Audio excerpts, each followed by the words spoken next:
Welcome to Wholesale Hotline, where we cover everything to do with wholesale real estate. I'm Jamil Damji. I'm Brent Daniels. And I am Pace Morby. And together we cover the most important parts of wholesale real estate. Lead generation. Conversion of sellers into contracts. And dispositions. Guys, remember when you're watching this show, do us a favor and squad up in the comments. Make sure that you are liking and subscribing to the YouTube channels and in the Facebook group Wholesale Hotline. Most important, we want to know we're doing a great job for you and helping you build your business. So go give us a review on iTunes and or Spotify. So squad up and enjoy the show.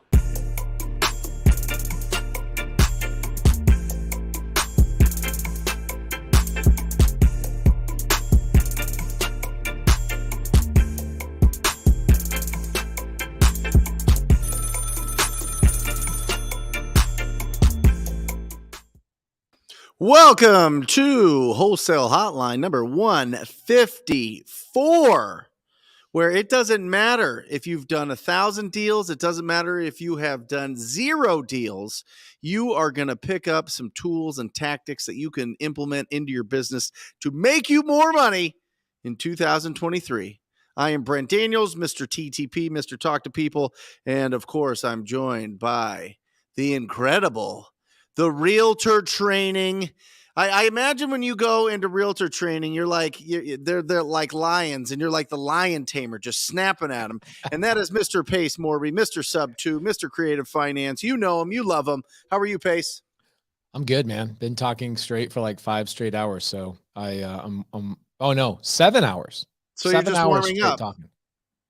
Doing a real estate agent creative finance class. It was great. It was for 7 hours.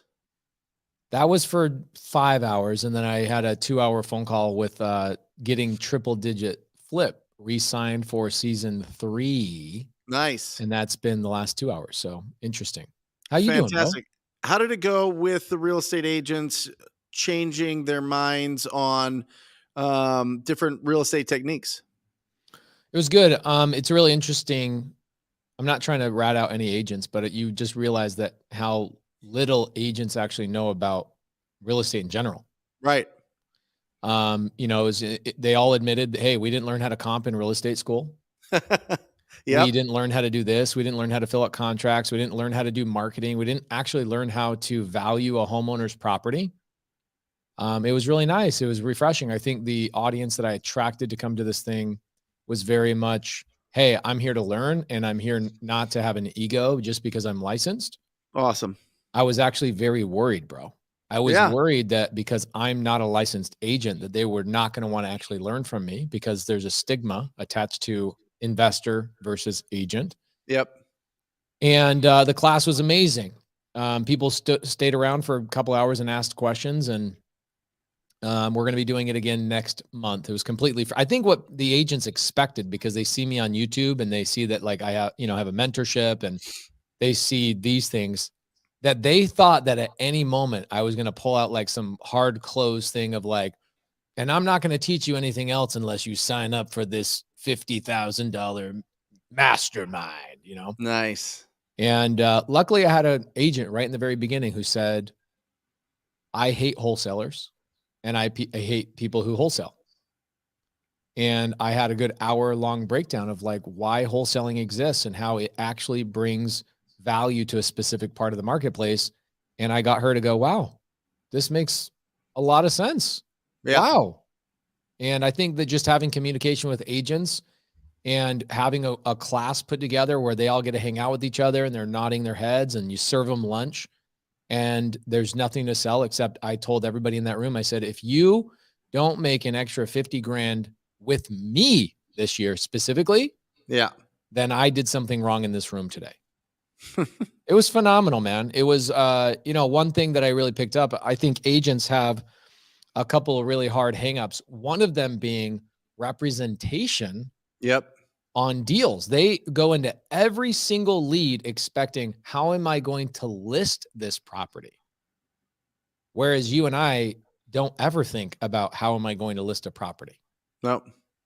And that ties into actually today's topic, which is how do I JV in real estate? So I brought up to agents. I go, you don't have to represent somebody in every real estate transaction.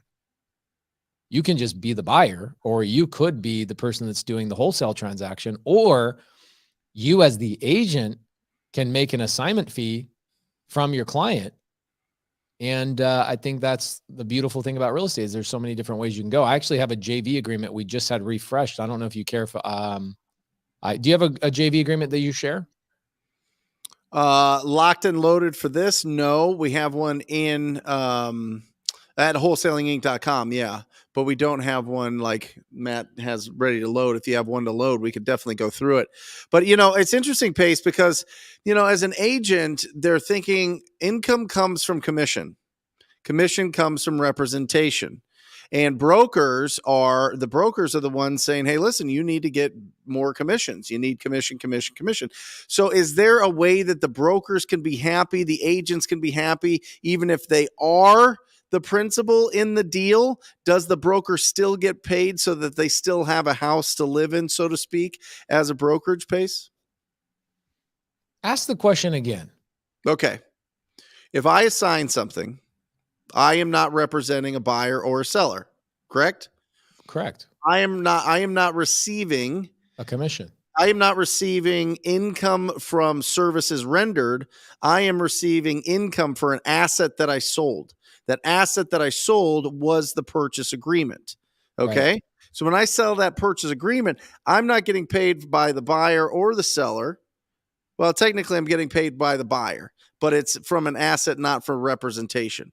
Right. And because of that, I go to my broker and I say, hey, listen, why am I paying you my split when I'm not representing anybody? It's not even in our brokerage anymore. I just assigned the rights to some other buyer. We're out of this thing. And they go, well, the assignment fee has to come through the brokerage as a commission, and that's how we get paid on it. Yeah. Right. Is that what smart brokers are doing? Is they're making sure that's what they're doing. Yep. That's how brokers are changing that up, and they're putting together different documentation that everybody signs that lets everybody know that. Right. Lets everybody know that this agent is being a buyer, being a principal in this transaction, and is going to, once that purchase agreement is signed, you have the asset, sells it to another buyer. The buyer is going to pay an assignment fee, and the broker gets a slice of that if it goes through the brokerage. That's smart. I like that. I like it when real estate agents and real estate brokers figure out how to get paid. I don't have a problem with people getting paid on any transaction. What I think the big challenge of this industry is that brokers will tell agents that certain things are illegal. Yep. And I did talk about that today in my class. I said, guys, let's talk about the issues between agents and investors and wholesalers, specifically wholesaling a sub-2 deal or buying a sub-2 deal from a listed property through an agent. Do you know that there's thousands of real estate investors out there that refuse to work with agents? Like last week, Jamil launched an episode with Jerry Norton on Jerry Norton's YouTube channel. And he was talking about how, I love Jamil, but him and my strategy and his strategy are polar opposites of each other. I don't like working with real estate agents. Right. I don't like arguing with somebody that doesn't have any financial gain in the real estate transaction. They only have a gain if it goes through one method or another, and they won't even present the offer. So today I talked about this in my class. I said, guys, I find that your industry will not even present an offer to the seller because A, you're embarrassed you don't know how to. Yep. And B, you're embarrassed that you don't know what the strategy even means. Like you don't even understand forget about even if you knew how to do it, you don't know how to pitch it. Yeah. And instead of you going to your seller and having these conversations very intelligently, you just tell the wholesaler or the buyer, no, my seller's not interested in that. And what I love about what you just said is that the broker is being smart and saying, dude, it's kind of like legalizing marijuana. Yep. It's like, why wouldn't the state want the tax income that comes from all this marijuana income? Like, why wouldn't you make sure that this is happening? There's nothing illegal about it. How about coach it and teach it and train it? That's a really great point. You and I exist because brokers don't train agents. That's a really great way of looking at it. That's the reason we exist. I mean, I mean, for real. Like in real estate, you get your license. And by the way, real estate and the training and everything that you go through is basically like sitting in with an attorney for 90 hours, and they are just fear mongering you the whole time. Yeah. They tell you the biggest, hugest mistakes everybody made. They scare you to death on all these things because they want you to be ethical. And I totally believe that. I think that there should be a code of ethics for all business. I truly do. And I understand that. But in that, they're not teaching different strategies besides you represent the buyer, you represent the seller, and this is how we get paid in this in-between part.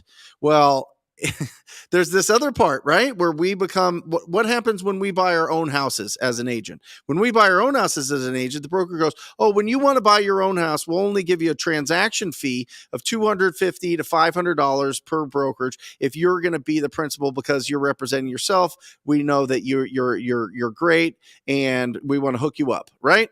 Boom. Right. Okay, great. So what happens if you do that 5-10 times a month because you're doing creative finance and you're doing wholesale deals? Well, now the agent, the brokerage is getting some they're getting $250 per deal if you go through that and tell them that you're buying these yourself. But what happens if you don't buy it? What happens when you assign it, Pace? What happens when you're not when you're not the one that's recording it? This is the problem that brokerages have. And smart brokerages are realizing, hey, listen, we're going to grease the wheels to help you assign any deals that you want to do, but we get our cut. We get our cut the regular way, but you're covered by our E&O insurance, right? You're covered with our brokerage and our in-house attorneys and anything else that would happen. You are covered. You are protected. You're not just out there on your own. Yeah. And I think it's a smart thing for brokerages to do. I think it's something that they need to open up and be comfortable with. The reason that they're not comfortable with it is because they like all their disclosures and representing somebody in the transaction and just getting a commission. They're not really sure what needs to be disclosed and not disclosed in a wholesale deal. It's interesting to think about because I feel like with the brokers, right? You and I train a lot of people. And you are the one that really highlighted this for me, is that the people that will never do anything with it are the people who get trained for free. Yeah. And it was really interesting to see the statistics, is that you were right. And so I'm wondering if there are brokers out there. Actually, I know this has got to happen for sure. You're a broker and you go, man, I want my agents to do a lot more business. So you go out and train, you do classes, you bring in special guests, and you probably take your success rate from, let's say it's out of 100 agents that you recruit, you end up having 5 agents that are successful, like at a good high level of making 100 grand or more a year. But then you start doing heavy duty training and you double that. And it's 10 agents a year. But the problem is then some of those agents go off, start their own brokerages. So now you have attrition. You got to keep that training going. I can see why a lot of brokers can justify in their mind, like, dude, I don't have the energy to have to train you guys at such a high level all the time in order to have you still only have go from 5% success rate to 10% success rate. It's a lot of work. Mm-hmm. And for the brokers out there doing it, kudos to you guys because you're fighting the good fight. It would be nice. I made a post on my Instagram this morning and I said, the middle class is getting way smaller. The poor people are getting poorer. Middle class is both going down, and then the middle class is also going up into the richer. So the rich are getting richer, the poor are getting poorer, and that's squeezing the middle. And I did a survey. I said, what do you guys think the reason is? Do you think it's because the government and the education system? Do you think it's rich people have advantages? Or do you think it's that maybe the middle class has gotten complacent and lazy and they get to a point where they just pay their bills and they just want to basically live in, Ready Player One world, video games and TV and Netflix. And I had a good 30% of the people said it's because rich people have strategies and tactics that other people don't have. And I'm like, interesting. 30% of people think that it has nothing to do with anything but the rich people just know things. And I do agree with that.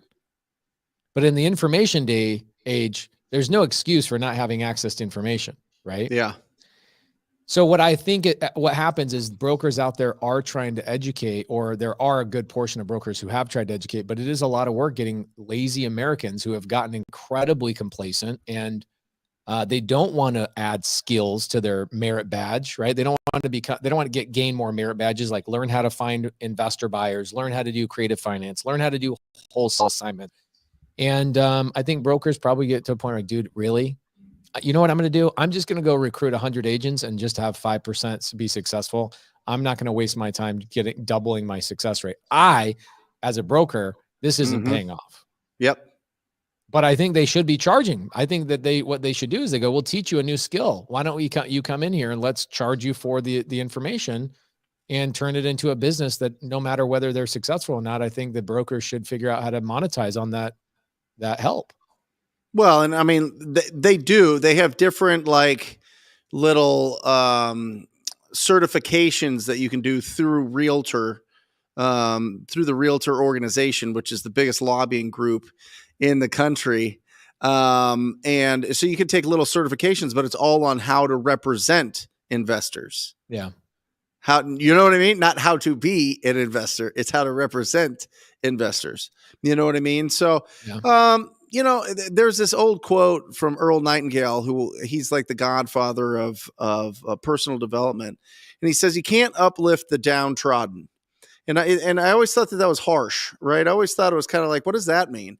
And it's like you can't convince somebody to be motivated. You can't inspire somebody to go out and take action. It is 100% their own sovereignty, their own personal responsibility to go out and to provide value to the marketplace. That's all income is. That's how our whole society was designed, is you put value out into the marketplace and you get income coming back. I mean, that's the scales that it does. And a lot of people, and I didn't understand that for a long time.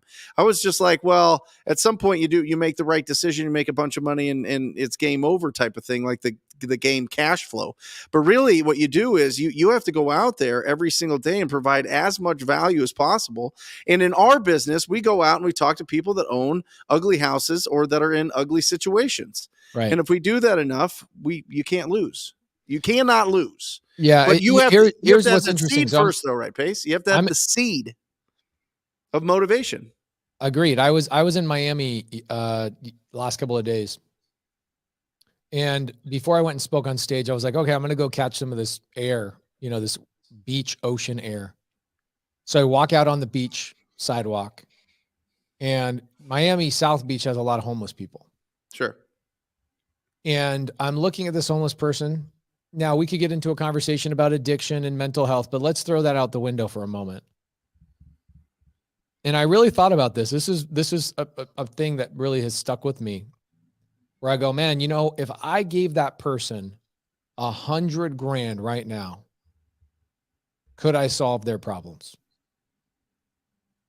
What would that look like? Like, if we made a TV show and documented finding homeless people and go, here you go. Here's the money.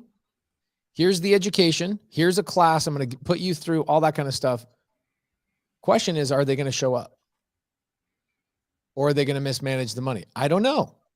Now, it made me then think about my brother. Okay. I had a brother, Corbin, who I'd named my daughter after. My brother hung himself. Okay. I have a brother that killed himself, and I had to identify the body. It was one of the most traumatic things. I'd never talk about this. I don't think you've ever heard me talk about this, really. Maybe one time I've told you this. Yep. It's not something I bring up, but it really is an interesting thing that even people that have access to the information, have access to work ethic and opportunity, squander it. Right. And my brother, going through what he was going through, I'm not going to belittle it, but it is interesting that people make their own decisions. And I remember when my brother was going through all of this, one of the counselors that my mom and dad were talking to about, like, how do we overcome this? My son is addicted to this, and my son is doing this. And one time my mom was cleaning my brother's room, and she found a sawed-off shotgun underneath his mattress. Like, my brother was into heavy stuff, Yeah. And even in a family that grew up religious, grew up learning work ethic, the same family that brought me up is the same family that brought up my brother, Corbin. But there was something where my brother just was going through it. And so my parents hired this consultant to help them, right? They tried everything at this point, 5 years, boys camps, psychologists, all the things. If you guys think that there's some suggestion out there to solve this problem, my parents tried it. I promise you. Okay. And the same way my parents raised me is the same way they raised my brother. So there was no difference in the food that he ate, the clothes, the opportunity, the places he lived, the church he went to, the Bible lessons every single morning. Like my brother had it. I have an Eagle Scout straight A student, and my brother and I are a year apart in the same household, but we ended up differently. Yeah. But the counselor ended up telling my parents, they said, your son, unfortunately, has to hit rock bottom and make the decision on his own, because at the end of the day, nothing you can do will be able to motivate and get another human being into solving their problems, but their own commitment to themselves. Yep. And it didn't really make sense to me at the time because I was only 17, 18. I was more involved with like what was going on in my world. And I didn't know my brother 7 or 8 years later would end up hanging himself. But it's interesting. I know that's a very dramatic turn, but when you bring this up, there was nothing my parents could do. Nothing my parents could do. They loved him. They gave him opportunity. My parents, did everything you could imagine. Yeah. But my brother wasn't ready for it. And my brother wouldn't make a commitment to himself. And so I also had this really interesting thing I did when I was just a contractor. I ended up hiring this guy named Gary. Gary was a homeless person. And I met him. I was driving down the road and I see Gary. I'm like, man, he's physically fit. He doesn't look like he's on drugs. I end up pulling over. I give him $20 and he's like, I go, what's going on, man? He goes, man, I just lost my construction business. I was a contractor for a long time. And I'm just down on I'm like, okay, you got all your teeth. Like, you don't look like you're addicted to anything. How can I help you? He goes, man, I just need an opportunity. I need an opportunity. I'm like, man, I'm overwhelmed with opportunity. Okay, what do you need? He goes, man, if I could get a van and I could get a job, I could finish this house for you. Or I could do anything for you. I go, okay, I got a house that I'm getting ready to do. I buy the guy a $5,000 van off Craigslist, like one of those white cargo vans. Yep. $5,000. I let him stay in the house that he's working on. Bro, I don't even want to go into the story. This guy was just self-sabotaging every little thing. Even when somebody gave him all the opportunity in the world, he self-sabotaged everything. And at the end of this relationship, this is what he says to me. He says, Pace, I'm going to be honest with you. There's nothing you can do to help me. I haven't made a commitment to myself to change my life. Yep. Bro, I was blown away by that. What do you think's the difference? You know what I mean? What is the seed of belief in yourself? You know what I mean? That you can, even though you failed, even though you screwed up, even though you might have lost relationships or lost, your profession or your job or your income source or whatever else. How do you get the seed of belief back into it, into yourself? I mean, at some point, faith has to come in, right? I can tell you what, at 100% of everything that that has allowed me to be successful actually did not even come down to me. What it came down to was the people I was around. Mm-hmm. When I met Brent Daniels, my income increased $1 million a year. When I really started collaborating with other people making $2-3 million a year, I started making $2-3 million a year. Yep. Even today, I was collaborating with somebody talking about their business and what they're doing on the back end. And I was sitting there taking notes. I'm like, man, I am literally a product of my environment. I take zero credit for any of my success. I know what it looks like to not be around the right people, but still have the same work ethic. I was a contractor making a good living, but I wasn't making money. Like, I wasn't generating wealth. I got around the right people. It has changed my mindset. And here's what happened with my brother. I'll tell you, where my brother veered off is this. Okay. My brother Chance, he'll never listen to this podcast, so I don't worry about him hearing this, but I'll rat him out a little bit. My brother Chance was my little brother Corbin's idol. Okay. So Chance is older than me, and I've got Harmony, then I've got Pace, then I've got Corbin. Okay. My brother Chance, at the age of 16, invites my brother Corbin to go sneak out of the house with him and go hang out with his 16-year-old friends. Mm-hmm. My brother Corbin is like, wow, I want to be one of the cool kids. And what do you think he does at age 11 years old? 16-year-old nonsense. 16-year-old nonsense, right? He was an 11-year-old kid that my brother Chance, who was drinking 5 years earlier and he was supposed to, is now having my 11-year-old brother drink because that's who Chance was hanging out with. Okay. Yeah. And so my brother and my two brothers would sneak out at nighttime, and they would come even knock on my door and go, you want to sneak out? And bro, I had this really weird experience when I was in 6th grade with one of my friends, Tyler. I was at his house. His brother shows up drunk, and this guy is out of his mind drunk.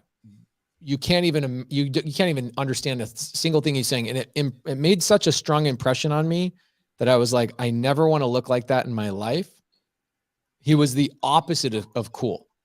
Yep. And so like you guys, you see these beer commercials like bikini girls and all this kind of stuff where you're like, okay, that's what drinking looks like. But to me, what drinking looked like was when Brian, Tyler's brother, came home completely obliterated drunk. That scared me silly that I never wanted to touch alcohol ever in my life. Yeah. Okay. That wasn't what my brother Corbin and Chance went through. That was my experience.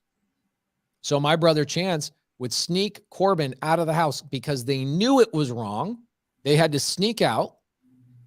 I would say no. Then I became the uncool brother. I was the uncool brother because these guys were out sneaking around. Next thing you know, my 11-year-old brother's doing things to impress his older 16-year-old brother. He's drinking. Next thing you know, he's then smoking weed. Next thing you know, he's dropping out in 8th grade, and he's not coming home at night. And my brother Chance actually changed his friend circle, and my brother Chance cleaned up, got married, did a whole bunch of amazing things. My brother now is like the head of payroll for Vivint, one of the largest, security companies in the country.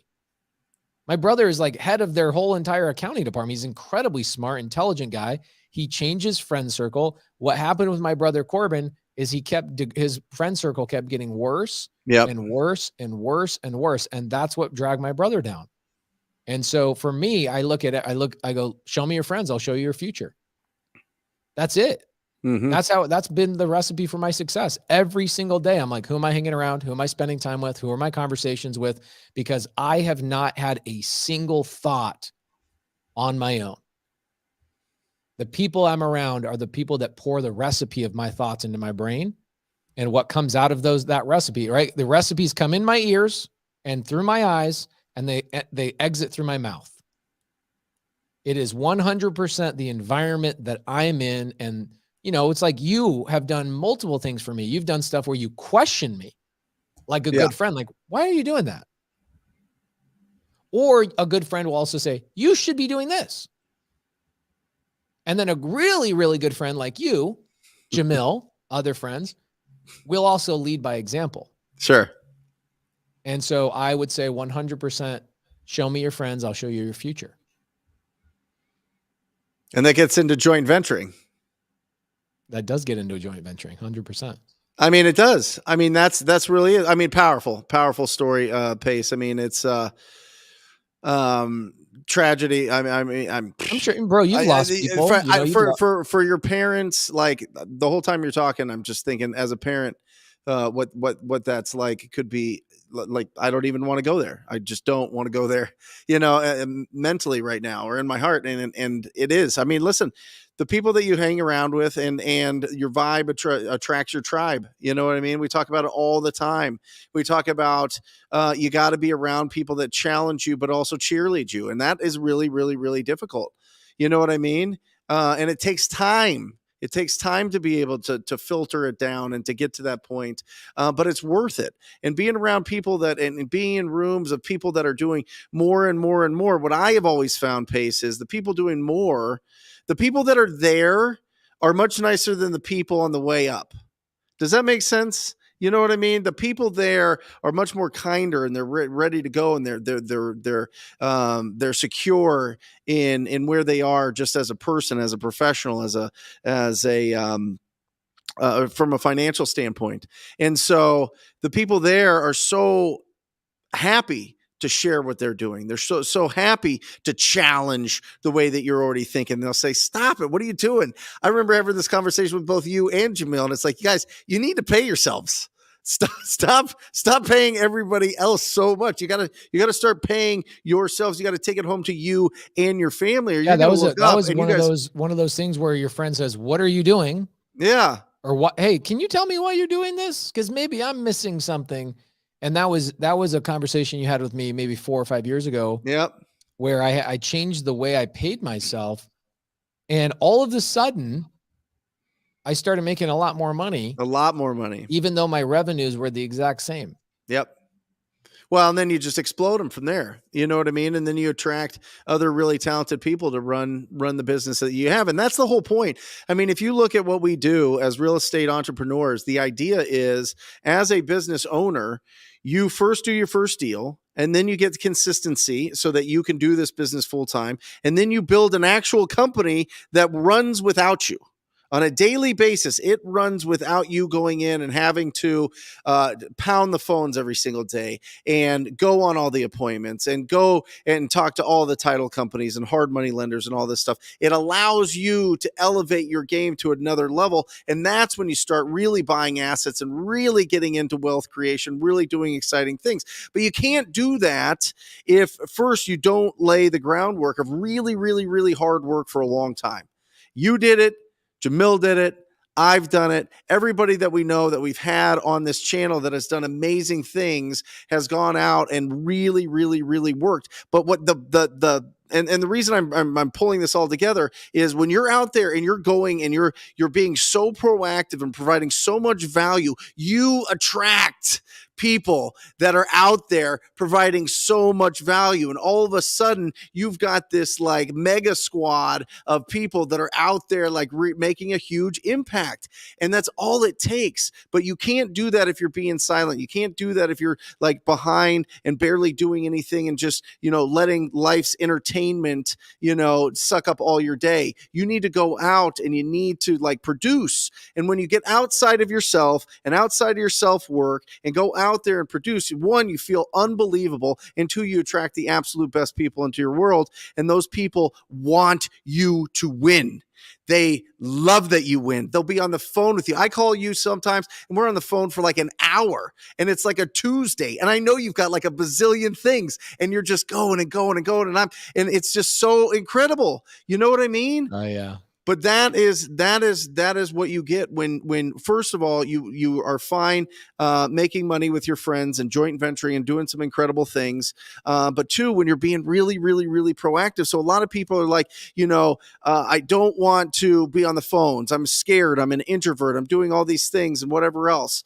Well, then how are you going to attract it? How are you going to go out and bring people into your world? How are you going to provide value? You can just figure out how. Just figure out how you can go and provide value to a ton of people and really connect with people that will cheerlead you and really want what's best for you. I actually have a suggestion on that. You're now sparking an idea here. So I just did this agent class, right? And my agent class was long, but it was also, first 30 minutes is my story, why they should listen to me. I'm not licensed, so why should you listen to me type of thing. Yep. Who just barely found out about me in the last 2 weeks, half the room, really great. And then I talked about like the basics of creative finance. But what happened is I'm sitting here thinking, why are like, it'd be great is if like TTP, Astro, and sub 2 students go, we're going to do a real estate agent class this month in our local area. And we're going to teach agents how to wholesale, do creative finance, and bring opportunities to us. We're going to pull up the expired listing list. I mean, the expired listings in Maricopa County right now are skyrocketing. The amount of foreclosures. It's crazy. So these agents are like, well, where do we find opportunities? I'm like, how about the last like 12 sub 2 deals I bought here in Phoenix, Arizona came from an existing listed property that was on the market over 100 days. Agents didn't know what to do with them. And I have agents who are sub 2 students that are now calling these people and saying, how about we both get paid on this thing that you can't sell? And then anyway, so my thought is why in the side comments, Why are you guys not sitting down going, why don't we do 3 classes, right? With real estate agents, one on creative finance or one on wholesale. How do we do wholesale deals? What are we looking for? How can we amplify agents' success in your local market? Have the title company put together a lunch where you bring in 10 agents. That's it. You don't need 100 like I did. Get 10. At the end of the class today, I had agents that go, dude, this was like, I learned more from you than I did in 2 weeks in real estate school. This was amazing. I didn't know this. This is amazing. Can we do one next month? And I'm sitting here looking at a room of 100 people, basically, that if all of them just did one deal with me a year, Yeah. that's 100 deals in 1 year. That's value. If you're a TTP, Astro, or Sub 2 student, why aren't you guys putting a realtor class together at your title company? My title company and every title company I know will pay for a lunch and learn. They'll pay for the lunch. They'll do it Every right day. there in their own boardroom. They'll let you use their office and say, come in and use the office if you don't have a space, and just go teach a 1 hour or 2 hour class and bring in real estate agents to collaborate with. Pace, I've been loud since 17, so 6 years. This is the first time that my old brokerage North & Co is having me come in to talk to their agents. You want to know why? Because they have gotten lazy. They aren't picking up the phones. They were used to this market, and they want me to come in and melt their faces and put them on the right path of being super proactive. And we're talking 300 agents in a room that I'm going to be talking with in mid-February. And I'm telling you, man, we're sneaking in. We are sneaking in because what we're doing works, and it works in every single market. And agents that it'll only resonate with, in my experience, probably like 10 to 15% of the agents will really, really like be pumped by it. The other ones, half of them will be offended by it. And then the other half just will kind of just dinky-dunk-a-dunk-a-doo and just live their life and do their thing. Right. Yeah. But it's important. It's important to share. It's important to go out there and squat up with these agents that all day long, guys, all they're doing and thinking about is real estate deals. I mean, some of them. I mean, most of them aren't doing any real estate deals, but at least they're out there and they can be proactive, and they don't know how to put together a creative finance deal. They don't know how to put together a wholesale deal. And we can go out there and we can really educate them. And that brings us back. Jamil built a whole franchise on it. And we miss Jamil. Everybody send some love to Jamil. He is, of course, he wants to be here, but he can't tonight. But I'm telling you, like, you can literally train agents up to work with you and joint venture with you. And all day long, they're out there connecting, and they've been in the business for a long time, and they can bring you a tremendous amount of referrals. So I think it's a really strong strategy to set up like even a workshop that you travel around to different brokerages, and they all have monthly meetings and do a 15-20 minute, talk that's real tight that you guys put together, and you'll do more business than you know what to do with. I mean, you will. Yeah, and I think for some of the newbies, right? There's people in here that are new to Wholesale Hotline. You don't have to be the person teaching the class. No. Like, people go, well, what value do I bring? I'm brand new. Why don't you set up the appointments? And why don't you set up the class? Why don't you call the title companies? Why don't you call the brokerages and set them up for the more experienced people in the group? Like, here's what I would do. I would call a Pace Morby or a Brent or somebody in my local market and go, hey, if I set up a couple of lunch and learns at a title company and invited agents, would you let me sit by your side? That, one, I gain the credibility. Two, I can listen and learn from you. Three, I get to build the relationships with these agents, and they'll potentially do deals with both of us. And four, I can actually take action and provide value to you that you and I could collaborate in joint venture on a bunch of transactions. You literally don't have to know how to do anything in real estate to do that. Yep. In fact, I'm writing that down. I don't know. When people ask me all the time, what value do I bring? That is a great idea. Mm-hmm. Like, why aren't you calling brokerages, title companies, and saying, hey, Brent Daniels, will you come speak? Bro, you'll go speak in front of 15 people. I will, all day long. All day long. And you've got TTP students in every market. I've got successful sub-2 students in every market. Why don't you just call one of my sub-2 students and go, if I could get you into a brokerage, get you into a title company, and we could get 15, 20 people to show up here, would you teach for an hour, teach for 30 minutes, talk about a deal you did last time? In fact, damn, think about this. What if you're a sub-2 student, a TTP student, an Astro student, you called the title company you just did a deal with, and you go, hey, do you mind if we break down the paperwork on this transaction in your title company's boardroom this coming Friday afternoon at 4:00? The answer is always yes. Yeah. Can you send it out to your list of people that you do business with that might be interested in this? You would fill up a room in one email. Bro. Oh my gosh. Now One I'm email. like, And then, okay, you know what the strategy there is, Pace. You go, hey, listen, here's what you do. This is how you go find these deals. This is how you do these deals. And this is how you become the buyer. If you don't want to be the buyer, fine, I'll be your buyer. Okay. I will be your buyer. I will give you proof of funds right now. I will be your buyer. If you don't want to do it, I want you to go out and do all of these strategies. If you don't want to do it, I will do it for you. I will do it with you, whatever it is. Okay. And I'll tell you, they will bring you so many deals because they'll be like, let me just see how you do this. Let me see it in real life. Or I just want the commission and be out. Like for real. They literally would. Like, and then you could go into so many different things. All right. If you have a listing that is really beat up and and you get an offer on it and it's going well, and for some reason it gets wiggly, I'd love to be your backup offer on any of those listings that you have. How about that? I want to be your second best buyer. Put it out to the market, put it out to everybody, get the highest and best. Send that deal when it gets wiggly to me, and I'll save it. You keep all the commission. You could be a backup offer on every single deal in town. Here's the problem with this. It goes back to the very beginning of what we talked about. The problem with this is there's the people that do and the people that do not, right? There's the people that take notes, and then there's the people that take action. Yep. And so even this strategy that we just talked about, I'm going to call it the zero value strategy.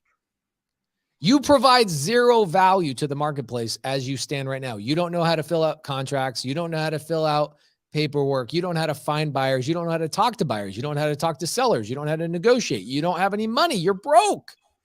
Well, even though you have zero value, you have tremendous value by picking up the phone and setting up. This is the thing is we put this on my Instagram stories. I had 120 people sign up in less than 5 minutes, and my team had to turn the thing off because there were so many people that wanted to come to this thing. I'm like, man, I didn't know there was such a demand for this. And then I was like, of course there's demand for this. None of these agents know what they're doing right now. Their brokers are not teaching them.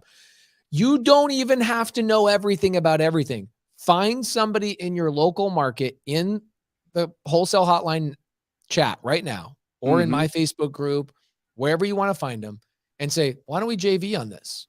Why don't we go and call 5 title companies and put on a class?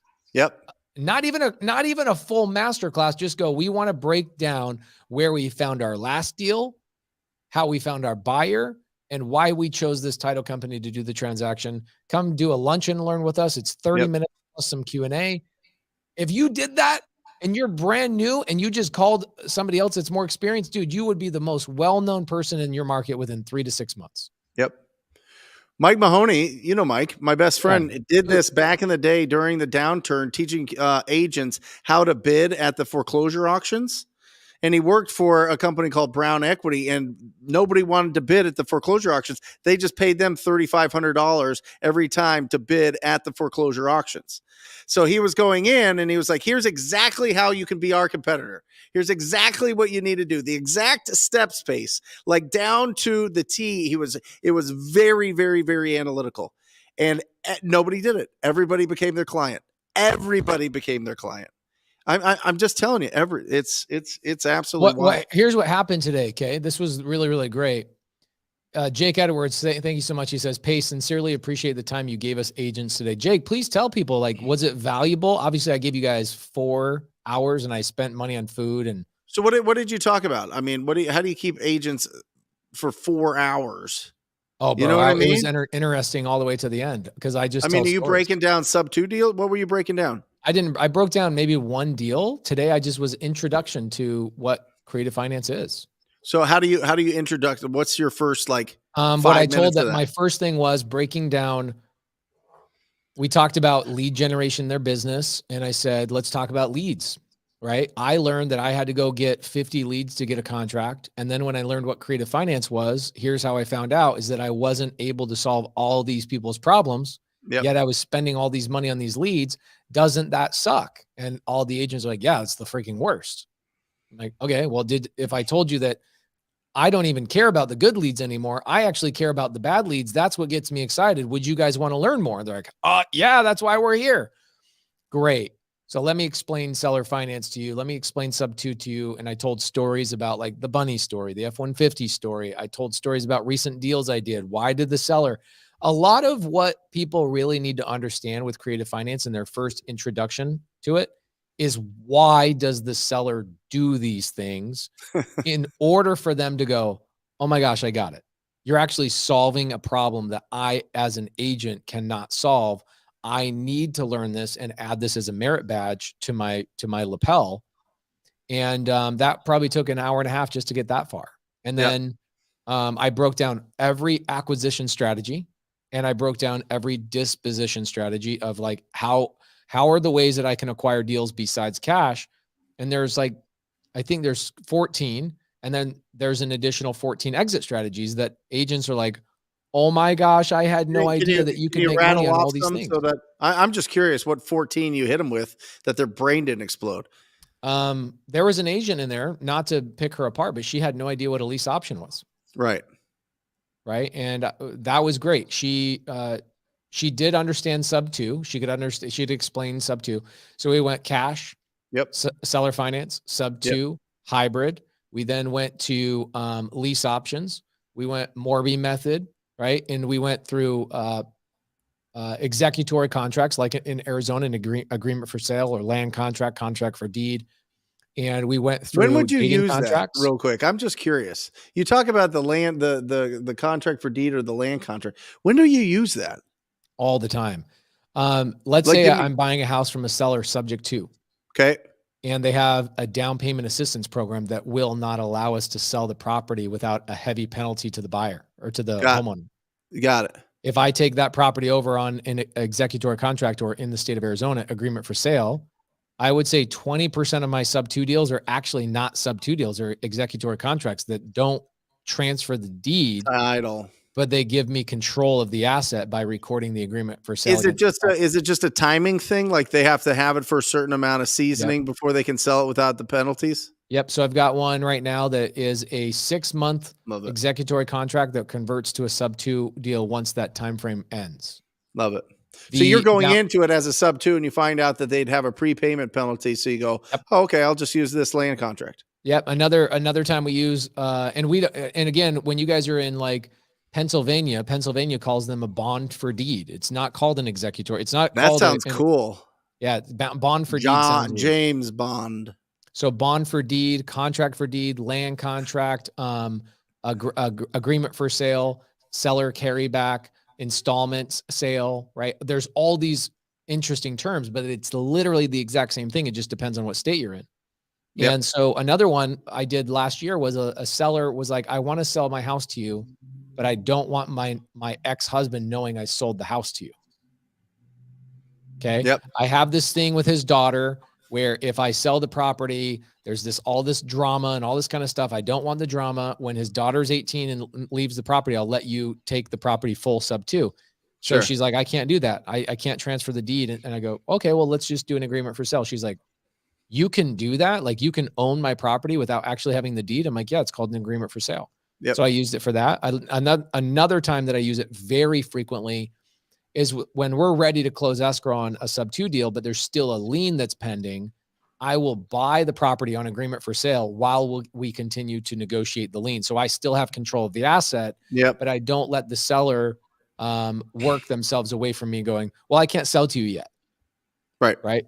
So I use them all the time. Literally, I will tell people it's a sub-2 deal because it's easier for them to understand, when I'm on YouTube and all that kind of stuff. But the reality is this last year, I started talking about really what was going on is that they're executory contracts. They're agreement for sale in Arizona, land contract in Florida. The only state that these are illegal in is Texas. They're illegal because somebody misused All of them? Executory contracts, yeah. Oh, got it.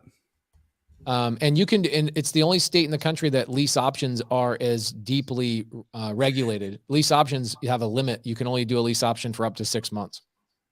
Got it. So you have to renew your lease option every 6 months. That's the length of time. So every other state in the country doesn't have any regulation on it. But anyway, I went through all those acquisition strategies, and then I went through disposition strategies. And this is what ends up happening. The agents are not going out and then doing these things on their own. What they're doing is they're turning around and going, can you just walk me through this? I've got 3 listings. In fact, here's what happened. Remember I said the agents stood around and asked questions? They came up to me and they're like, I have a listing that's not selling. Can you help me? Hey, I've got this. Hey, I've got 3 buyers that would be really good wrap buyers for you. Do you have any assets? I had to turn these people away. I had a loan officer there. And I said, hey, loan officer, how many of your clients are getting turned down with loans right now? And he says, 50% of all my clients have always gotten rejected.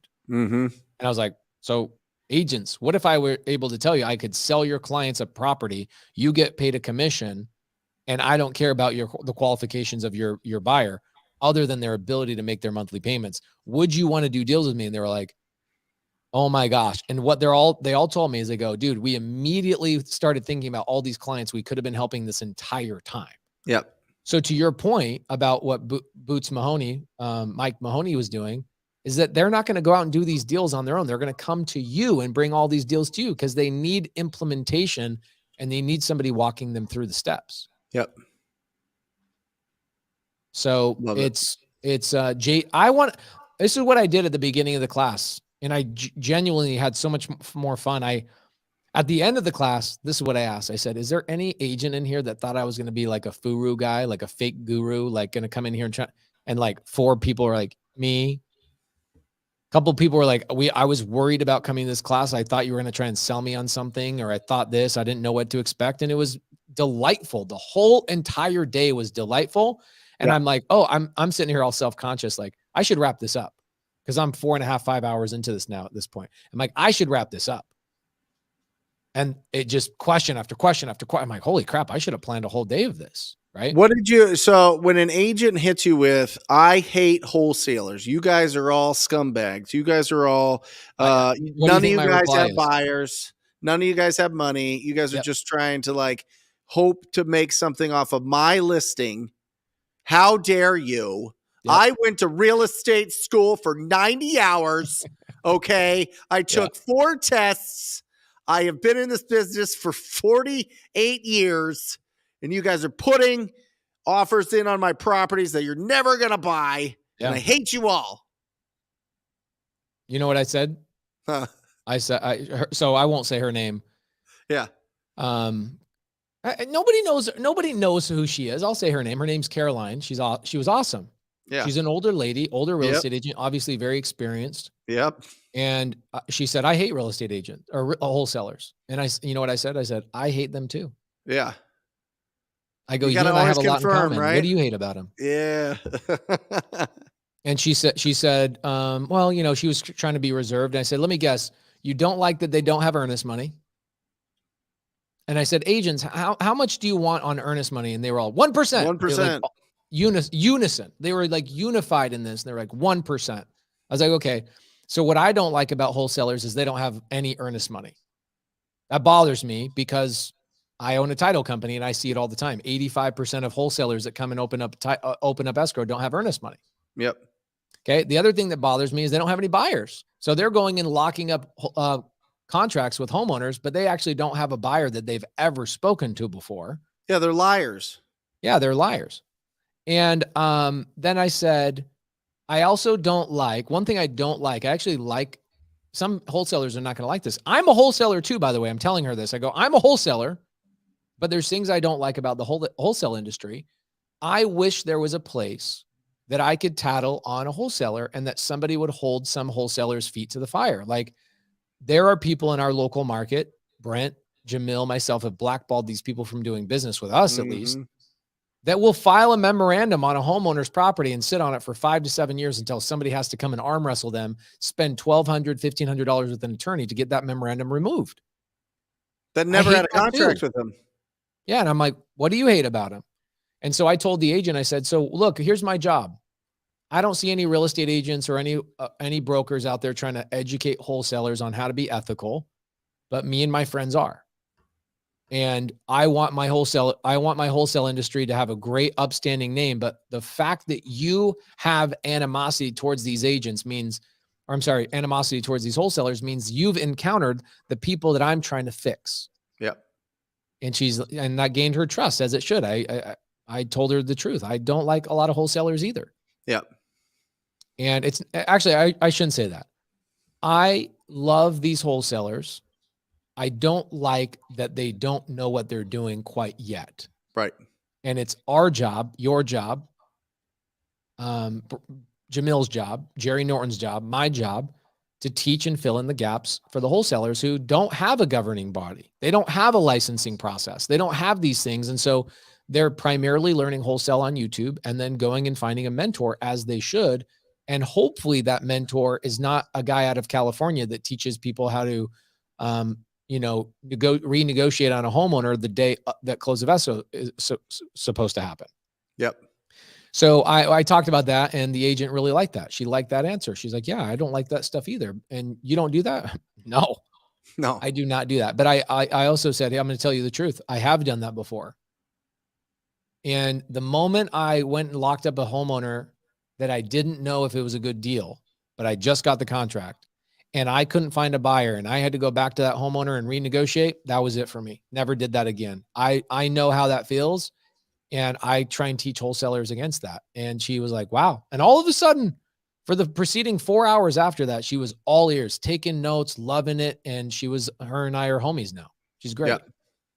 Love it. Yeah. But there's a right way, right? I mean, there's a right way and a wrong way to do this. And listen, it's like two sides, because it's like, go take massive imperfect action. I get that. Mm-hmm. All right. But if you're going to take massive imperfect action, have somebody that's got your back. It all goes back to where we started. Have a squad, have somebody that has done this, have somebody review the offers that you're putting in, have somebody guide you, work for somebody for 6 months, work for somebody for 90 days, go and join a group of people that get together and talk about real estate investing. Find somebody that you connect with that understands and does deals, and ask them to work with them. Ask them to take you under their wing and to make sure that you don't go out there and screw it all up, because I don't think that there's anybody that genuinely, there's a few bad apples. There's a few bad actors that are just, I don't know, something's wrong. Something just isn't connecting to be ethical and moral. But for the most part, everybody's sweethearts. Everybody's going out there trying this business. They're not trying to screw up a deal or cancel a deal or promise something that they can't do. They just don't know better. Yeah.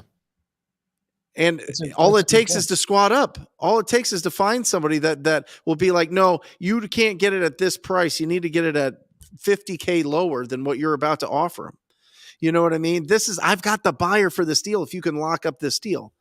That's how you start really building the momentum and really, doing this with a lot of confidence and a lot of certainty, because a lot of people are just hiding behind emails and blast out and text messages, and they're not building real relationships and real reputation in the business. And it just takes you way longer to build wealth if you do that. Yeah. If you do it right and build your squad, you'll build it faster. As well, though, in the class is I did point out, hey, there's about 5 things that wholesalers don't like about your guys' industry. Can I tell you guys about that? Obviously, I gained their trust before I said this. Yeah. But I said, number 1 is you guys won't even present an offer, even when it's a good offer. Right? There's a lot of lazy people in every industry, including licensed real estate agents. Okay. Another one is that you agents will take a listing will not sell at the price that you take it at. And you're going and putting a house on the market. You're locking up a seller in a purchase contract. I'm not a purchase contract, but a listing agreement for 6 months, knowing damn well it's not selling at that price. Yeah. You want to talk about ethics? Yeah. You want to talk about ethics? You are lying to your homeowner. Now they're going to say, well, what do you want me to do? I go, okay, well, I think there's really good agents that handle that properly. And they, instead of turning down the listing, they tell the seller straight up, I don't think we're going to sell at this price. In fact, I know we're not going to sell this price. And if you're okay with me still doing the listing and not being mad at me when you're not getting offers at that price, I'm happy to put it on the MLS, but I think you're going to trade at this price. I think that would be great. The other thing is the way that agents treat other real estate agents. Oh my gosh, bro. My wife and I make this joke all the time. You know who hates an agent more than anybody else? Is another agent. Other agents. Oh, Another for agent. sure. And so, you know, there's good and bad of every industry, but looking at the joint venture possibilities between wholesalers, real estate investors, people that are buying property, and real estate agents, man, if we could unite and joint venture on stuff together, think about all these vacant how many vacant houses are in the United States right now? 11 million single family houses over a year. You don't think we could make a dent if we actually just work together? Well, listen, 6 to 10% of the market's in distress at all times, and real estate agents are not equipped to be able to handle that. You said 6 to 10% of the market is in distress at any given time. We have 143 million residential units. This is just residential. This isn't land. This isn't duplexes, triplexes, fourplexes, apartments. This isn't commercial. This is, well, no. It is duplexes, triplexes, fourplexes. Anyway, 143 million. So 10% of that would be 14 million opportunities every year. 14 million. 11 million homes are vacant. Now, a lot of those are second homes. A lot of those are just beat up. A lot of those are opportunities that we can go after. What do you think? What do you think about this question? I like this. Peace. Peace. Some people think my name's Peace because my hat has the peace sign. That'd be dope. I get a lot of people that are like, yo, Peace. I'm like, oh, you think my name is Peace? Oh, that's great. I like it. That's cool. Brent, what do you guys think will happen if they make wholesalers obtain a license? What are your thoughts? Yeah, it would be the best thing. I agree with this. I think wholesalers that are just getting into the business don't want to do this for some reason. And I think the reason is I don't want people telling me what to do. And I think that that wholesaling attracts a very specific type of person, somebody that I'm going to generalize here for a second, so don't get upset. Yeah. Generalize, people. I'm going to generalize. Wholesaling is literally the first step getting started in real estate, is the lowest barrier of entry to get a real estate deal. Yes. Okay. It attracts people that really have no other option. They might have been disenfranchised from their, local environment. They might have been, grew up in the wrong place. They weren't educated. They don't have the money to go get a real estate license. And they're like, damn, I can learn some stuff from Brent Daniels' YouTube channel and go make 10 grand this week. Yep. Oh my gosh, this is amazing. I love it. It's going to attract people that don't like being told what to do. Well, I don't think it would be a full-blown real estate license. That's a much different thing. I think it would be like an hour class, or not even a class. I think it would be something that you just have to pay a few $100 and be in a register so that they could get you. What are they going to teach you? Who's going to teach the class, Pace? Brent Daniels. Who's going to teach? Yeah, it's going to be me and you. Brent Daniels, Jerry Norton, and Jamil Damji are going to teach the wholesale. It'll never happen. They're just saying if everybody has to get a real estate license to do wholesale, that just means you have to get a real estate license to assign. Right? That's all that's saying, is to assign a deal in this state, you have to have a real estate license. Great. Then have a real estate agent write up all your deals. That's a really good point. What are we talking about here? You know what I mean? Like you could have a real estate agent write up all of your deals and pay them $200 a deal. Yeah.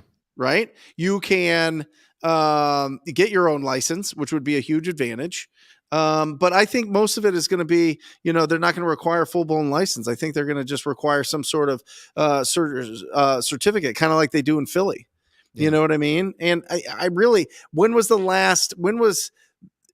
was like hot and heavy in 2020 and 21. Where's it at now? Like it was going to be like dominoes falling all over the place that everybody's going to have to get a license. I think what happened is the market changed. Now the realtors are busy trying to sell their houses that have days on market of over 100 days. I think, and they're not complaining. busy right now. I think Yeah. it's not going to stop. I do think that it's going to continue to get regulated. And I not only don't have a problem with it, I actually enjoy the regulation. I have a contractor issue I'm dealing with right now. And I made a phone call to the contractor the other day and I said, hey, I'm going to call the ROC. No big deal. I don't want to cause an issue. I don't want to argue with you, but I'm going to call the ROC and Yep. I'll have them come out and look at it. Bro, he Yeah. came out the next day and solved the problem. Yep. So there's advantages to people being regulated, especially in wholesale, the things that people do incorrectly. I think that it should be mandatory to have earnest money in.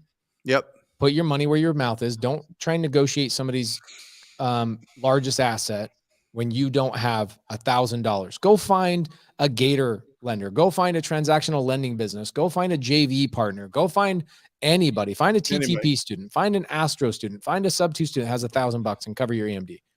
I think that there should be a standard contract in wholesale. I would love a standard contract in wholesale. I think that there should be something that happens to people that file memorandums on properties that didn't perform in the first place, other than a slap on the wrist and no fine. For sure. You know, and there's, besides that, if wholesalers could kind of clean up those things, I think wholesalers would have a good name in the industry. And it would be really cool if wholesalers had a score. You know, like I can pull up an agent right now and I can see exactly how many transactions an agent did last year. And I, as the consumer, can see how many deals they did, how many listings they did. And I can go, man, you did 3 deals last year. Why would I hire you? Now, I don't want it to that level, but I sure would like to have a standard contract. I would sure like to have some standard processes across the board.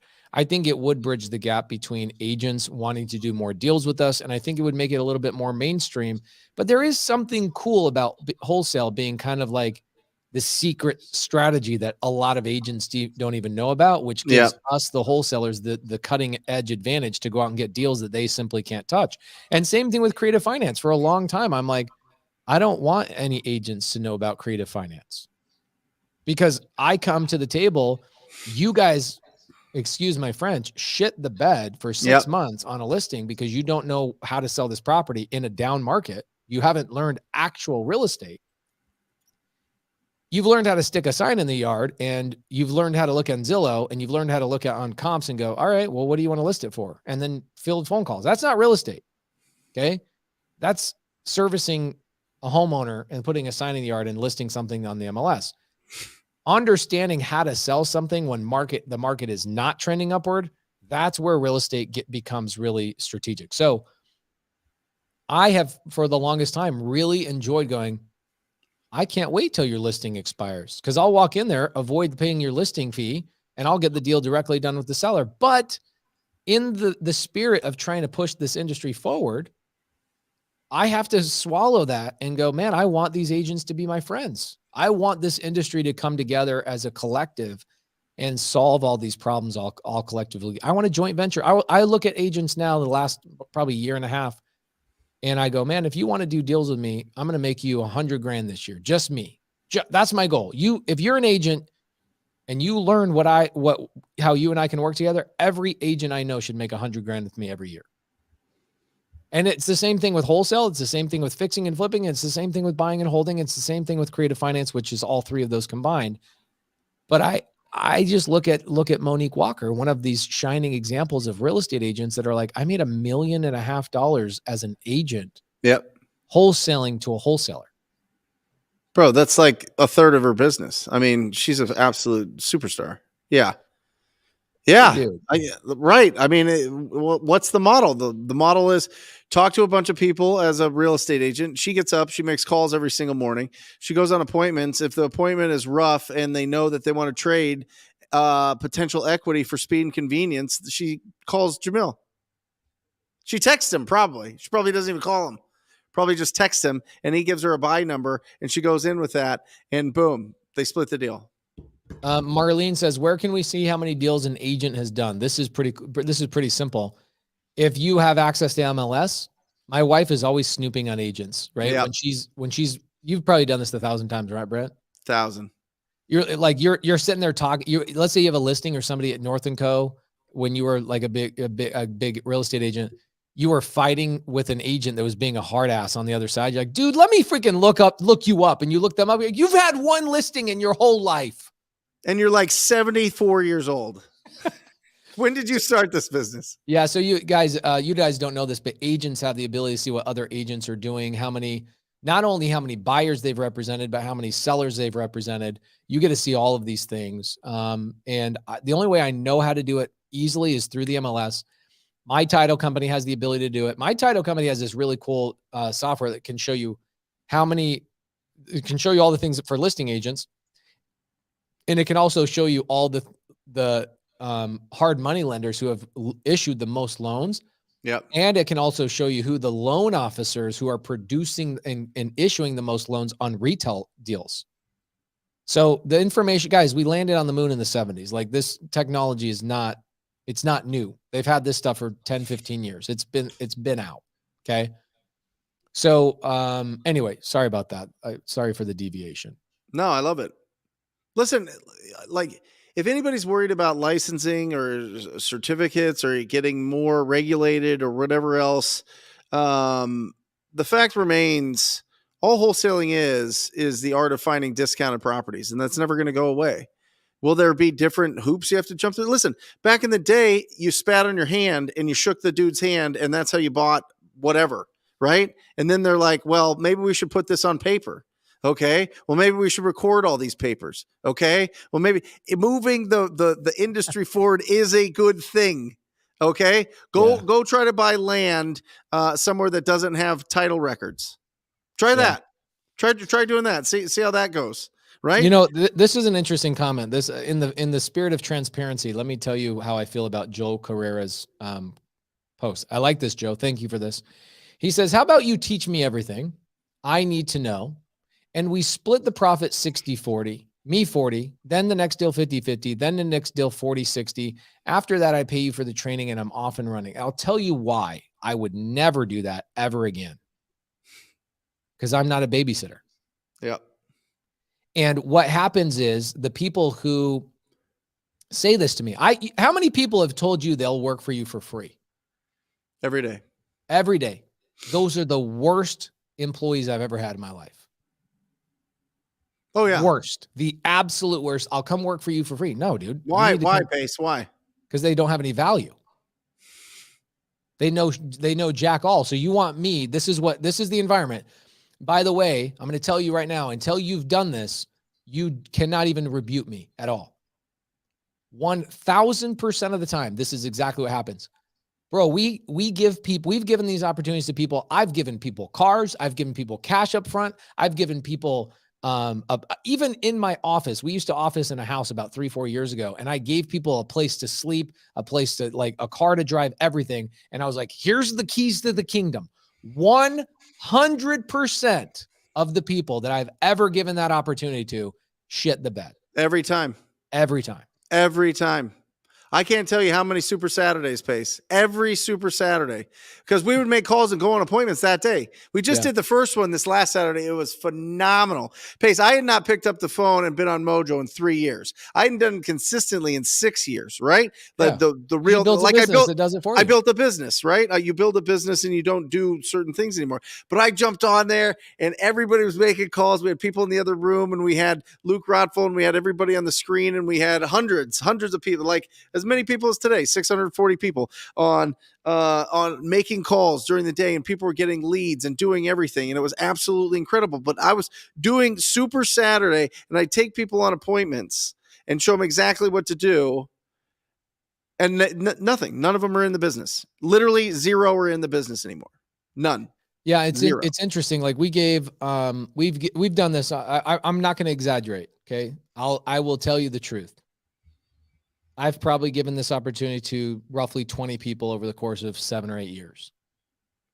Okay. So when I say hundreds of people, that's an exaggeration. Guys, I will verify it. I've seen him in the cars. I've seen him take people around. I gave him more. Nobody gave him more shit than me. Nobody. Well, no, those were not people that I was just teaching for free. I did that for hundreds of people. Yeah. The one I'm talking about are people came into my organization and they were like, I'll work for free. Got it. Yes. Yeah. Here's one of two things that happens. Yeah.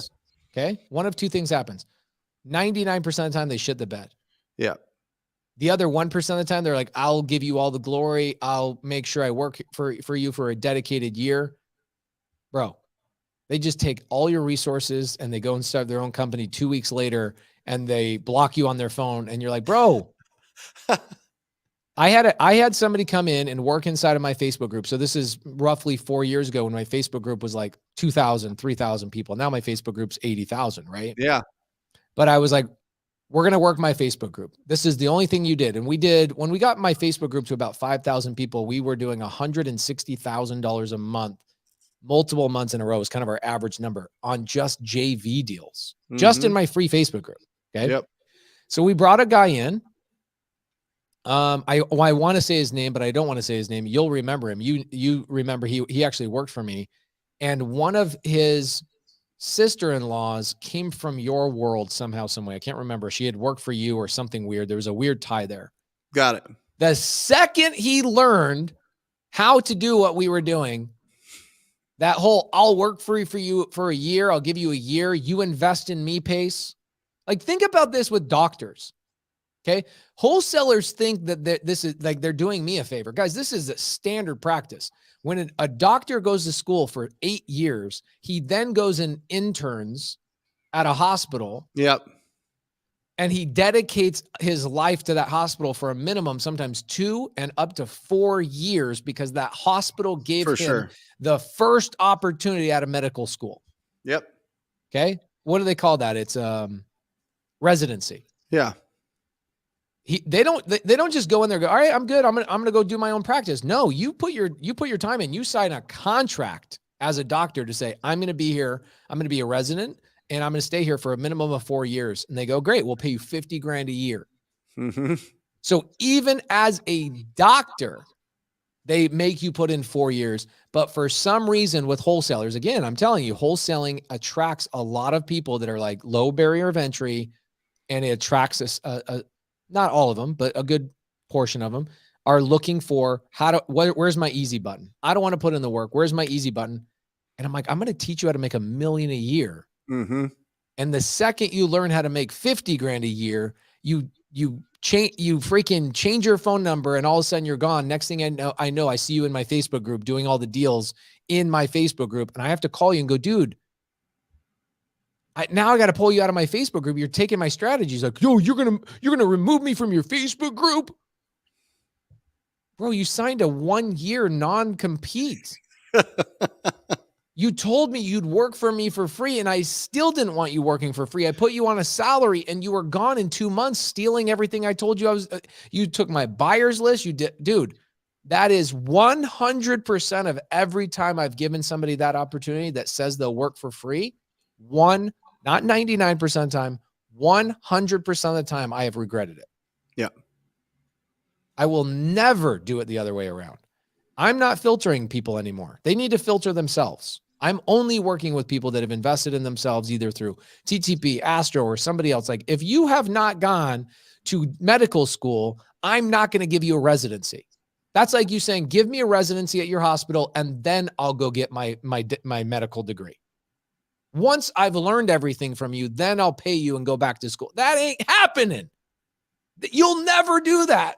I love it. This sounds really, really bad, but I'm going to tell you guys something really interesting. There's a very well-known public speaker. I will not say his name. And this very well-known public speaker was traveling around the country. You know, he had 5 or 6 guest speakers going with him, and they were filling out seminars, and 2,000-3,000 people, big seminar type of things. Most seminars are like 500 people. They were like 2,000, 3,000 people. Well, one of the guest speakers falls out because he gets sick. So the head speaker goes, I'm going to find somebody that's been following us around and, is kind of coming up in the ranks. And this speaker goes to this guy and says, hey, I'll put you on stage and I'll pay you $25,000. I'll pay you $25,000 to speak. Cool. So the guest speaker gets on, fills that spot, crushes it, does an unbelievable job. Gets off stage, goes backstage. He goes, hey, who do I need to talk to get paid? this is so not suitable for work, but this really gives a really clear depiction. This is crazy. The guy who called him on and said, I'll pay you $25,000. He looks at him straight in the eyes and he says, the value of the whore is diminished when the act is finished. Wow. Yep. He said, you no longer bring value to me. You should have gotten paid up front. And he completely stiffed the guy $25,000. And guys, I've been in those situations 100 times in my life, and I have given people opportunity after opportunity after opportunity after opportunity, and I have never seen somebody pay back the favor that said they would. People take my gifts over and over and over and over, and all I ask them to do is not even pay me for those gifts. I say the number one thing I want to see is I want to see you take my gifts that I've given you and go and reinvest that into other people and transport that over. And when I give that to a free mindset human being, somebody has the mindset of free, they take everything from me and they never disperse it and they never compound it and it never actually grows. It dies with that person and they go off their merry way. I'm not interested in that. Nope. I'm done. I'm 40. I have more gray in my beard than black. I'm a man. Interested. I'm not interested anymore. Yeah. I want people paying it forward. And I'm telling you right now, you'll never meet somebody with a free mindset that will ever pay it forward. What is that? I've never encountered. I don't know what it is. Their parents sucked. Yeah. And it might not even be their fault. So I don't hate them, but I hate that they feel entitled to something free. Yeah. Well, you went through that. I remember when you went through that, when you were really starting building it up sub 2, and there was people that were like real hangers on, and you were like, guys, I gotta go. Like I'm blasting off here. You know what I mean? What's the analogy? There's a great analogy, like the rocket ship have those boosters for a reason, right? Mm-hmm. The boosters get them to a certain point, and then you got to do it yourself. You got to keep going. You know what I mean? And sometimes you just drop the boosters. You know what I mean? And it's also, I'll tell you guys, this is really interesting. I'm sorry, I've turned this into a whole nother conversation today. I love this one. This one's been guys, if you guys are getting value out of this, let us know. I mean, the comments look like people are one, squatting up, which is fantastic, and two, getting value out of this as opposed to just hey, this is how you go get a wholesale deal. But I'm telling you, 90% and more. I mean, whatever. Put whatever percent you want on it. But so much of this business is mindset, and so much of this business is being surrounded by people that have really strong mindsets and a lot of experience. And that's what we're trying to do here. The best that we can is just speak from experience and boost mindsets and hope that you guys squat up and find each other in your guys' markets and do a lot of business. This might be the best joint venture training of all time. I got a couple of things that are also on my chest about this thing. I'm going to give you guys a couple pieces of advice. And you people out there that are Christians are not going to like this. Guys, I'm Christian too, but you don't hear me talking about my religion all the time. Okay? I have been burned by more people that have professed in the first sentence I've met them that they're Christian than people that don't talk about religion. My first suggestion to you is don't wear your religion as a merit badge. Wear your actions as your merit badge. And what I hear a lot of people, they go, hey man, you can trust me. I'm a Christian. Immediately, I don't trust you. Immediately, I already know what's going to happen to me because I have only been screwed over by people that say, if you have to tell me, hey man, you can trust me. Nope. Damn. I've been there. I've been there too. I'm not 18 anymore. You can't fool me. You can't fool me. I run immediately the second you say you can trust me. Oh, I got to run the other way. I had a tenant do that to me. I had a tenant and he was in a similar situation where he had a child on the autism spectrum. So I felt for him. And he would I just got this new job. I was just doing this. Trust me, I'll make this work and everything. And I was like, okay, and he hit me. I'm a good Christian man. I raised my family in the church, all this. And I was like, okay, great. It seems all right. Great. 2 weeks, 2 weeks. And I get a letter from like an attorney, like he was just trying to like settle all, because he had signed a lease. And I was like, what is happening here? And he left it, and he like didn't move in. He kind of moved in, but he left it a mess, and he put some holes in the wall.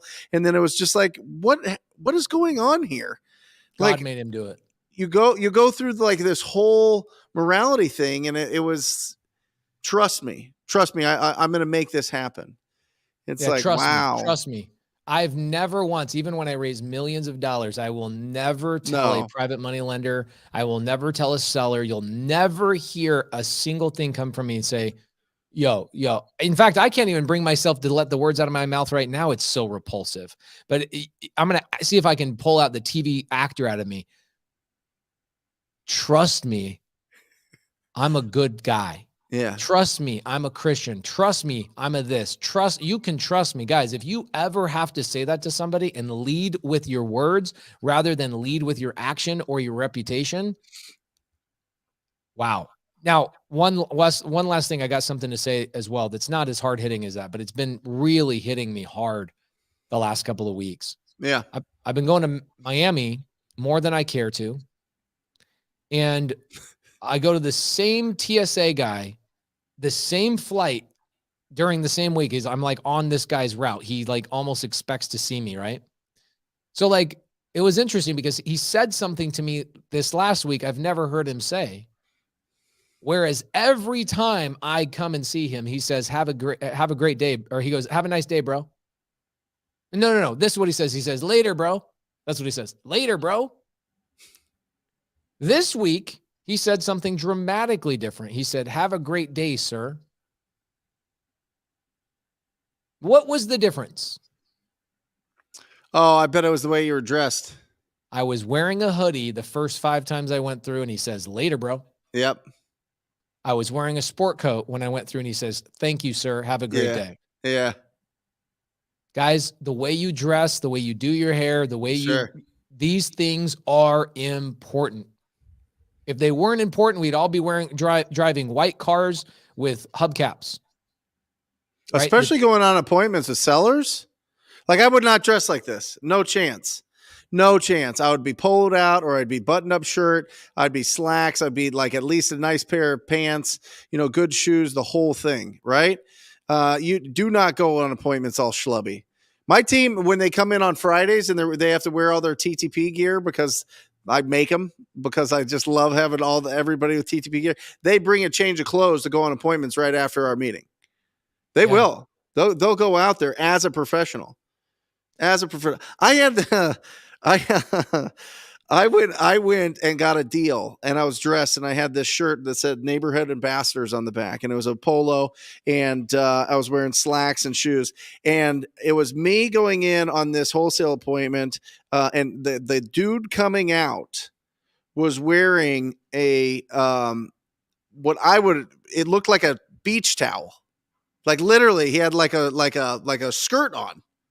Like, I recognize, yes, like a sarong on, right? And it wasn't like I recognize myself as like a woman type of thing. That'd be fine. No problem, whatever. It was just a bro in flip-flops and a sarong on with like a beat up white, like, undershirt. Yeah. I got that deal so fast. Oh, yeah. And he was a cool bro, dude. He's like, good luck in there. I think I'm going to get it, but whatever. You're going to do your thing. But, I think I can pay more of the whole thing. Got that deal. And I couldn't believe it was long hair, bro. So super broed out. And I was like, oh, I am going to go in and just be charming as hell. This is incredible. Yeah. Yeah. I'm just, of course, I go in. I want to act myself. I want to be around people where I can wear a hoodie 90% of the time. But when it's appropriate, I put a sport coat on. I put a button up on. I make sure that. And here's the other thing too. I was getting dressed this morning. My wife did not even question me because she knew where I was going. She knew I was going to speak and teach agents today. Am I Yep. going to show up to talk to agents who that their broker wears a button up every day, the people they respect, the mortgage officers they do business with wear a button up or slacks every day, and I'm going to show up in a hoodie? Right. No, because I wanted to dress up as a sign of respect to them. And that it was my sign of saying, look, let me show you I took this as seriously as I want you guys to take it. And I appreciate your time, and your appearance does matter. Yep. And I go to meetups. Okay. I go to meetups. Some people are not going to like to hear this either. We're at 6:30 mark. Yep. Guys, have you guys enjoyed this podcast today, by the way? Guys, listen, check out the podcast. This is a podcast. I mean, obviously it's a show, but definitely check out the podcast. I don't know where Pace just went. Pace just left. Check out the podcast, Wholesale Hotline. It's on Spotify. It's on iTunes. It's everywhere that you can find your favorite podcast. Make sure you check it out. It's got individual podcasts from Pace, Jamil, Jerry Norton, and myself 7 days a week.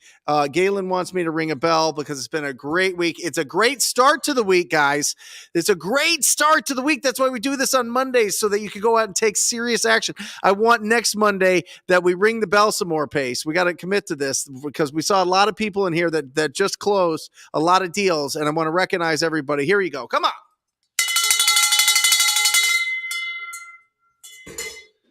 But take this as that, the wind behind your sails. Carly, I love you. And I appreciate you working with me on my team. She makes a really good point here. She does.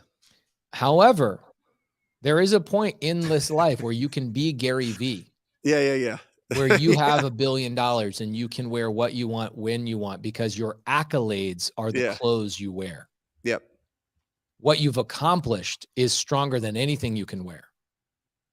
Okay. All I look at is when people are wearing certain clothing, and Carly is just making an interesting comment. She dresses incredibly well. She takes care of herself. But there are people, I go to meetups, I go to seminars, I go to these places where people are congregating and meeting with each other. And then people come to me, they haven't brushed their teeth. Yep. Women are typically very good at grooming. Men are atrocious at grooming. Okay. You might have a beard. If you like having a beard, how about you shape it? Don't have one side longer than the other side because that's your natural growth. Trim it down, make it look appropriate. Look, I wear a hat 90% of the time. Okay. I'm not judging people, but I'm just saying, like, people, if you want to JV with people and you want to do more deals with people, you have to groom yourself and take yourself seriously. It's a sign of respect for the people that you're doing business with. So, what a great show today. Great show. What a great show. Awesome. What do you got coming up? Anything? Oh, I have something really interesting coming up. I'm actually speaking on Grant Cardone's challenge coming up this week. And that challenge is the Unbreakable Business Challenge. And go to pacerecommends.com to get on there. Let me just show this to you guys just real quick.